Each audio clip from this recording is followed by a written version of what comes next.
Bonjour et bienvenue dans un nouvel exercice d'application dans lequel nous allons appliquer tout ce qu'on a vu dans le cours des bases de données relationnelles.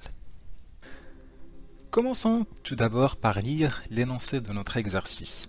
Alors là, nous avons un énoncé qui décrit un système d'information et à partir de cet énoncé, nous devons établir le schéma entité-association et après, nous allons le transformer en un modèle relationnel en appliquant des règles de passage.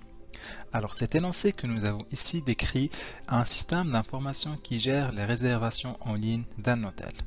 Nous avons un client peut effectuer une ou plusieurs réservations. Les coordonnées du client enregistrées lors de la réservation sont le nom, le prénom, date de naissance, adresse, pays d'origine, nationalité, numéro d'identité ou numéro de passeport, email et numéro de téléphone. Une réservation peut concerner une ou plusieurs chambres de l'hôtel, c'est-à-dire qu'un client peut choisir plusieurs chambres dans une seule réservation. Dans une réservation, une chambre est réservée selon une durée, une date début, une date de fin de séjour et un tarif total à payer. Chaque chambre de l'hôtel est caractérisée par un numéro unique, un numéro d'étage et un numéro de téléphone. Chaque chambre appartient à une seule catégorie de chambres. Chaque catégorie est caractérisée par son nom, sa description et le prix par nuitée des chambres lui appartenant. Après la réservation, le client procède à un paiement qui correspond à une seule réservation. Pour chaque paiement, on enregistre sa date, son heure, le numéro de carte de débit et le nom de banque du client ainsi que le code de la transaction. Après avoir lu cet énoncé, nous allons commencer tout d'abord par la création de notre schéma entité-association qui modélise cette situation-là. Alors la première étape pour créer notre modèle conceptuel ou notre schéma entité-association, c'est que nous devons déterminer ces entités. Donc les entités sont les notions, les concepts sur lesquels l'énoncé s'est focalisé et a donné beaucoup d'importance. Alors nous allons revenir à notre énoncé, nous allons le relire et essayer d'extraire les entités de notre schéma. Alors nous avons un client peut effectuer une ou plusieurs réservations. Les coordonnées du client enregistrées lors de la réservation sont le nom, prénom, date de naissance, adresse, pays d'origine, etc. jusqu'à numéro de téléphone. Comme vous voyez, nous avons consacré 3 lignes rien que pour parler du client. Un client effectue une réservation, les coordonnées du client sont... Donc client, c'est clair qui sera notre première entité. Et c'est normal parce qu'une réservation ne pourra pas avoir lieu sans un client. C'est lui qui effectue une réservation. Donc client, c'est clair qu'il sera notre première entité. Continuons la lecture. Alors déjà, nous avons ici, un client peut effectuer une ou plusieurs réservations. Une réservation peut concerner une ou plusieurs chambres de l'hôtel. Dans une réservation, une chambre est réservée selon une durée, date début, date de fin, etc. Et nous avons réservation. On s'est focalisé aussi sur réservation. Donc, c'est normal que réservation sera notre deuxième entité. Et c'est normal d'avoir réservation comme une deuxième entité déjà parce que le système d'information gère les réservations en ligne d'un hôtel, donc c'est normal de l'avoir comme une entité dans notre schéma conceptuel. Nous avons aussi, chaque chambre de l'hôtel est caractérisée par un numéro unique, un numéro d'étage et un numéro de téléphone. Chaque chambre appartient à une seule catégorie de chambres, alors nous avons aussi chambre. Parce qu'on réserve quoi? On réserve des chambres dans l'hôtel. Donc chambre aussi c'est une notion qui est importante. Donc chambre sera notre troisième entité à relever. Nous avons chaque chambre appartient à une seule catégorie de chambres. Chaque catégorie est caractérisée par son nom, sa description et le prix par nuitée des chambres lui appartenant. Donc comme vous le voyez, nous avons aussi catégorie de chambres parce que l'hôtel regroupe toutes les chambres dans des catégories. Par exemple, on peut avoir des chambres singles d'une personne, des chambres doubles de 2 personnes, des chambres triples de 3 personnes, des suites etc. Donc pour chaque catégorie des chambres, les chambres qui appartiennent à cette catégorie ont un prix fixe. Donc l'hôtel fixe le prix des chambres selon les catégories ou bien selon la catégorie à laquelle appartient cette chambre. Donc c'est normal d'avoir catégorie de chambre comme une quatrième entité. Après la réservation, le client procède à un paiement qui correspond à une et une seule réservation.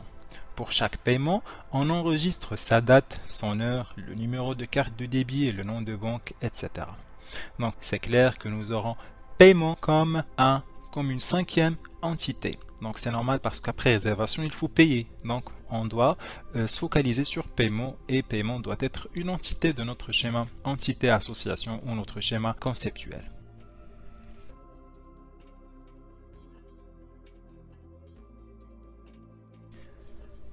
Passons maintenant à la deuxième étape, c'est la détermination des attributs des entités.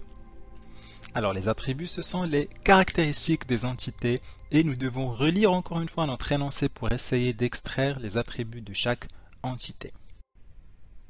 Alors là, nous avons un client peut effectuer une ou plusieurs réservations.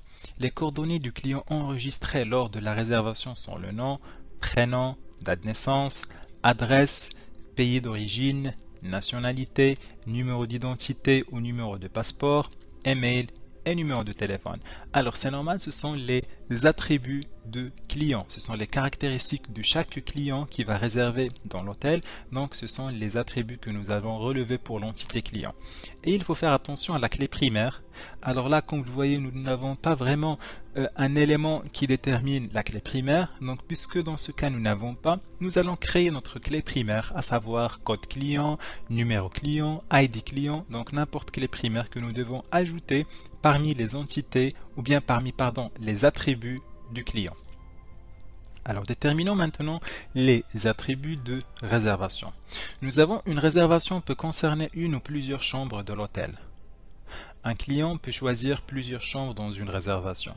Dans une réservation, une chambre est réservée selon une durée, date de début, date de fin et un tarif total à payer. Alors là vraiment, est-ce qu'on a des attributs qui concernent réservation? Si on lit bien le texte, on ne va pas trouver des attributs pour réservation. Pourquoi? Parce que là, une réservation peut concerner une ou plusieurs chambres de l'hôtel.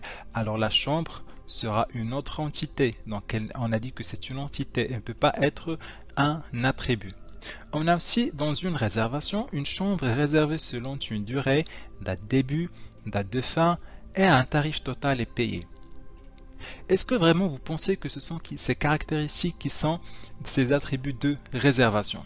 Est-ce que c'est un attribut d'entité ou bien un attribut d'association, durée, date de début, date de fin et tarif total à payer? Alors ces quatre attributs sont des attributs d'association, ce ne sont pas des attributs d'entité. Pourquoi? Parce que la durée, la date de début, la date de fin ne dépend pas juste d'une réservation, mais elle dépend de la réservation et de la chambre réservée, parce que c'est la chambre qui est réservée selon une durée, date de début, date de fin. Alors là, je vais vous donner une petite astuce dans ce cas-là, pour pouvoir faire une distinction entre les attributs des entités et les attributs des associations. Vous allez voir les attributs qui changent, qui ne sont pas fixes. Par exemple, durée, elle peut changer selon la chambre, selon la réservation. Elle n'est pas fixe à une chambre, elle n'est pas propre à une chambre. De même pour date de début, elle n'est pas fixe. On n'a pas par exemple une chambre, voilà la date de début de réservation qui lui est fixe pour toujours. Non, elle varie en fonction du temps. Donc pour chaque attribut qu'il varie en fonction du temps, par exemple la quantité d'un produit, par exemple la date d'inscription dans un cours, par exemple voilà nous avons la durée, la date de début de séjour. Donc là ce sont des attributs qui changent dans le temps, donc ils ne sont pas propres à une entité fixe. Donc là, nous pouvons les considérer comme des attributs d'association. Et même dans la phrase que vous avez, nous avons dans une réservation, une chambre est réservée selon. Vous voyez, dans une seule phrase, on a deux entités réunies. C'est clair que durée, date début, date de fin et tarif total à payer ne dépendent pas de réservation à elle seule et ne dépendent pas de chambre à elle seule, mais dépendent des deux entités. C'est pour cela, ces quatre attributs seront les attributs de l'association. Donc maintenant, puisque dans réservation, nous n'avons pas pu relever des attributs, donc nous allons faire juste, notre table sera composée juste d'un seul attribut qui est la clé primaire de réservation que nous allons choisir, soit numéro de réservation, ID réservation, c'est tout. Donc c'est le seul attribut que nous pouvons ajouter dans l'entité réservation. Maintenant pour les chambres. Chaque chambre de l'hôtel est caractérisée par un numéro unique, un numéro d'étage et un numéro de téléphone. Donc là, ce sont les attributs de l'entité chambre, numéro unique, numéro d'étage et numéro de téléphone. Donc nous pouvons considérer le numéro de la chambre comme une clé primaire parce que là nous avons un numéro unique. Chaque chambre appartient à une seule catégorie. Donc les attributs de catégorie de chambre, c'est le nom de la catégorie, la description de la catégorie et le nuit par nuitée des chambres qui appartiennent à cette catégorie. Et nous allons ajouter notre quatrième attribut qui sera la clé primaire, soit le numéro de la catégorie, l'ID de la catégorie ou autre. Après, nous avons le client procède à un paiement. Pour chaque paiement, on enregistre sa date, son heure, le numéro de carte de débit, le nom de banque du client ainsi qu'un code de la transaction. Donc là aussi, ce sont les attributs de paiement. Et comme vous voyez, nous avons code transaction. Il sera une clé primaire parce que pour chaque paiement, bien pour chaque transaction en ligne, elle a son code unique. Donc là, code transaction, on peut le choisir comme une clé primaire de l'entité paiement.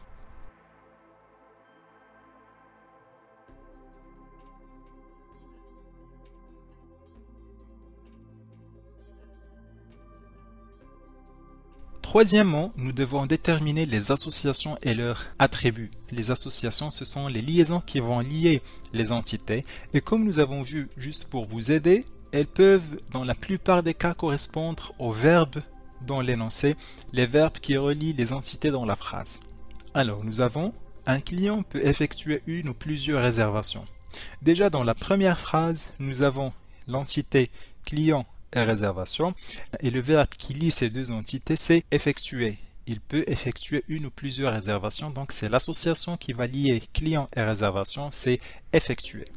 Donc maintenant, entre réservation et chambre, nous avons une réservation peut concerner une ou plusieurs chambres. Alors dans cette phrase, nous avons chambre et nous avons réservation, et la liaison entre les deux, c'est concerner.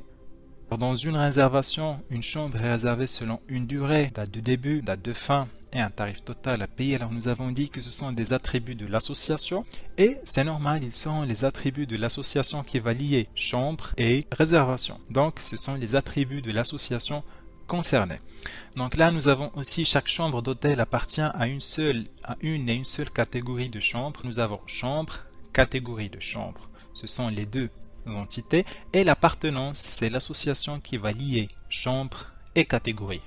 Nous avons aussi, après la réservation, le client procède à un paiement.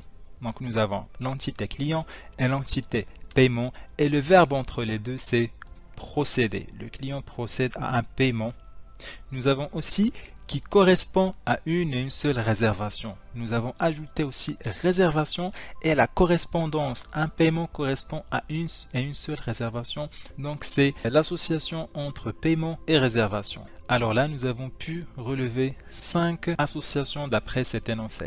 Alors je tiens juste à souligner une remarque, c'est que c'est pas forcément vous allez avoir un verbe, vous allez chercher le verbe. Donc juste pour vous aider, voilà, dans un premier point, à relever les associations, vous pouvez aller chercher les verbes, mais après, si cette méthode ne vous a pas aidé, donc vous devez lire l'énoncé, le comprendre pour pouvoir relever les associations, parce qu'il y a des énoncés où vous n'allez pas trouver, voilà, les associations flagrantes. Vous devez faire un effort, vous devez bien réfléchir pour pouvoir les retirer et les extraire.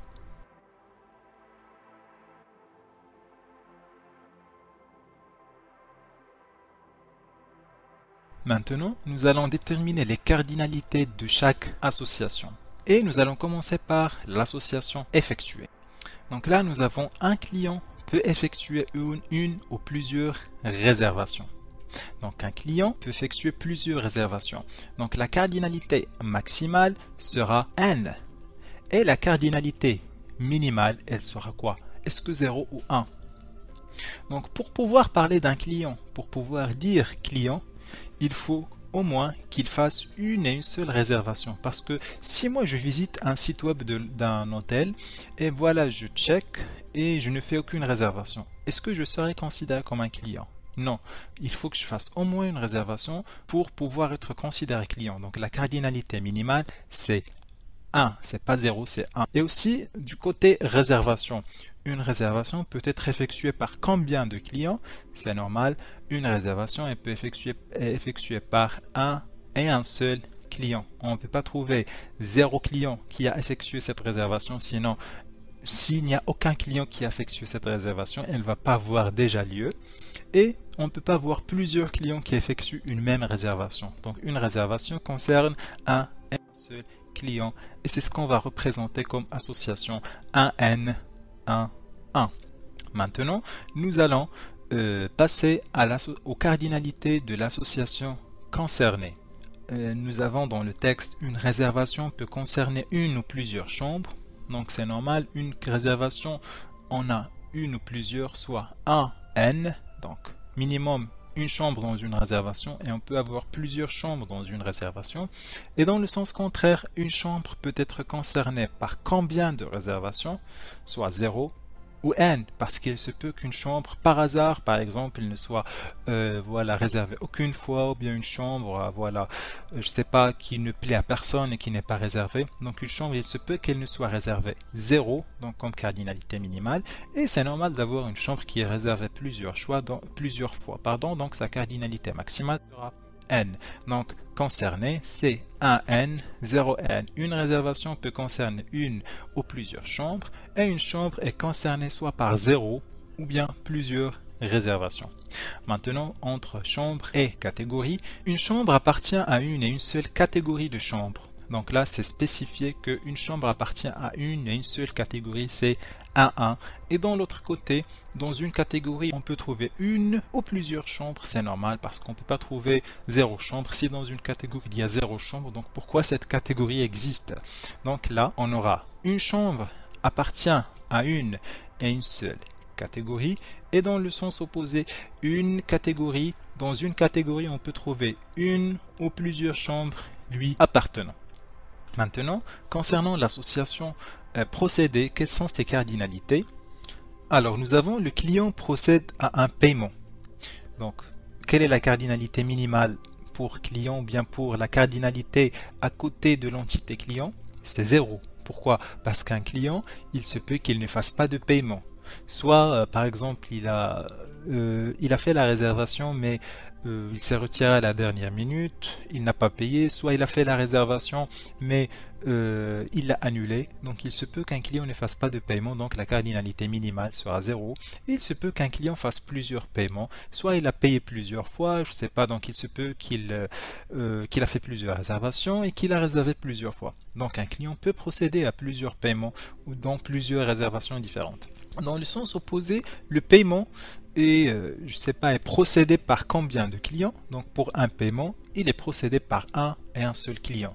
Donc si le paiement il est fait, donc sûrement il y a au minimum un seul client qui l'a fait et au maximum il y a un seul client qui l'a fait parce qu'on ne peut pas trouver un paiement fait par plusieurs clients. Donc un paiement est fait par un et un seul client. Alors là, on a la cardinalité de procédé ou bien de l'association procédé à côté de l'entité client, c'est 0N. Donc un client peut effectuer 0 plusieurs paiements. Et la cardinalité de procédé à côté de l'entité paiement, c'est 1-1. Un paiement ne peut être effectué que par un et un seul client.